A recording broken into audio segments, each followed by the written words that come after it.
Oops.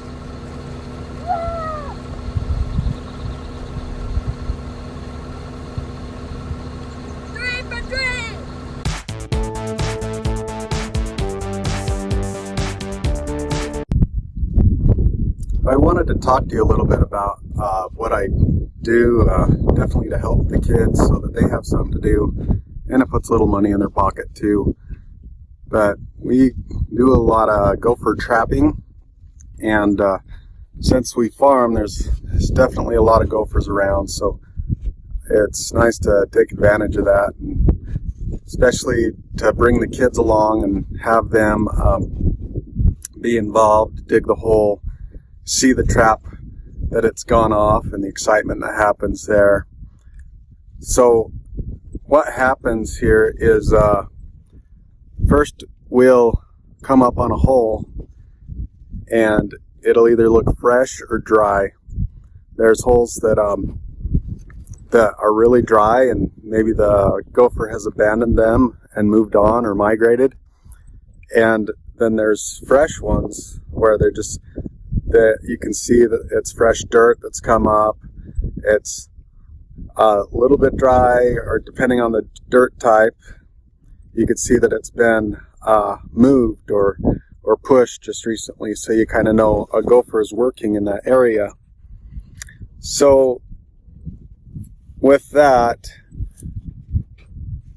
the device that we use to catch these little gophers, there's many of them. Some are full-on gut traps, as far as it'll come up and squeeze the gopher and to get rid of it or to kill it. Or there's some that are just like box traps. Now, I like these box traps, and this is definitely a good review if you're into gophering. I use these the black box. It's by Victor, and these traps, they're really good. In my opinion, I've caught over 110 gophers with these just this year alone. And what they look like is like this. So you can see the gopher will come through that hole. Up top's the spring.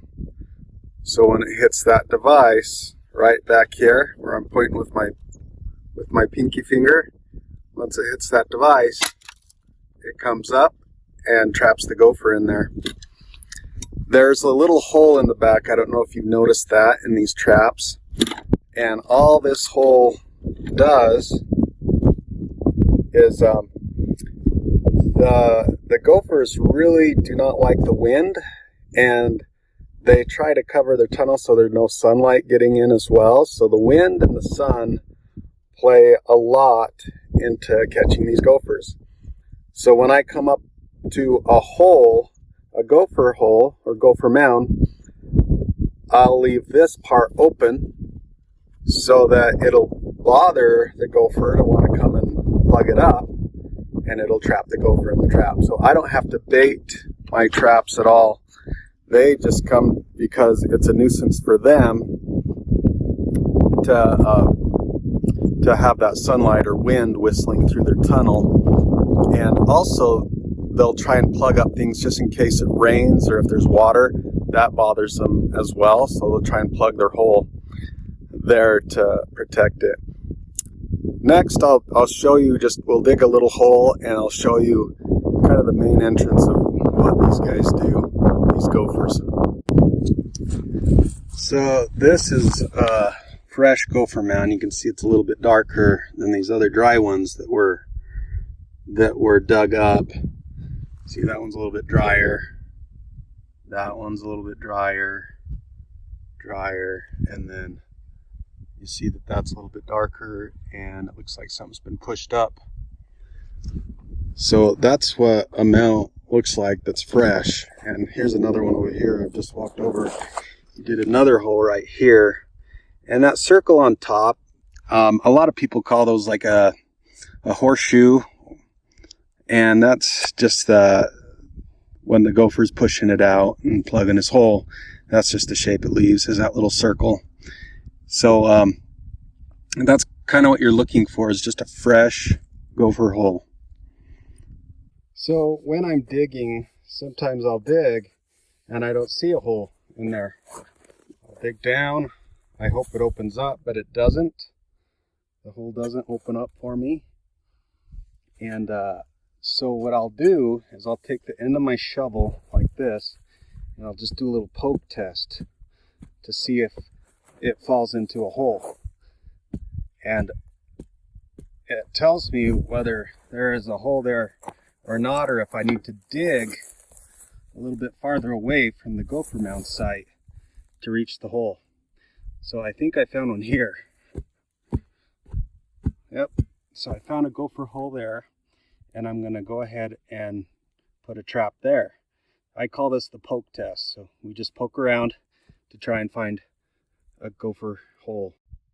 So this is the gopher hole. I was fortunate there. I did one dig and there it is. Usually with that, I like to reach in. So I'll reach in and try and see if it veers off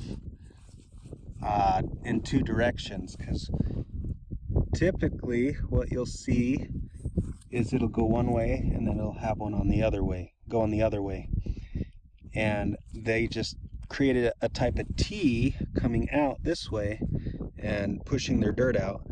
But in here, I like to call it the main highway. There's one big fast lane there that they're running down, and the second that they see light or get annoyed with the wind whistling through their tunnels, they're going to go try and find where that hole is at, and they're going to go plug it, or in this case they'll get in my trap and they'll get trapped.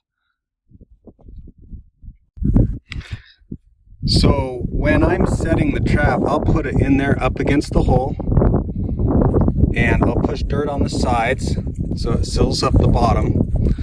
I'll leave that hole that I talked to you about in the back open so that the light will shine in or the wind will blow through there. And then I plug just the upper brim of that hole just so there's no light or wind coming in from another point of the trap, just on the back end where I want them to go push their head against to set off that trap. I also wanted to talk to you a little bit about this. I added this string. It's a little nylon rope with a tent stake. And the reason I did that is because I'd come back in the morning and my trap would be gone along with the gopher. And I don't mind so much that the gopher is gone, but I do mind my $15 trap going bye-bye. So I like to put this on and stake this in so that it'll stay put, and even if the animal tries to jerk the gopher out, that's fine with me, but my trap's gonna stay put. Also, you guys, I like to put flags up where my gopher holes are at so I can see them. In this particular mount, I only had one trap, so I put one flag up. I would encourage you that if you do this, to do a flag per trap that you put down so that you can tell, well, do I have two traps in this hole, in this gopher mount hole, or do I just have one? And it helps you keep track of all your traps. Did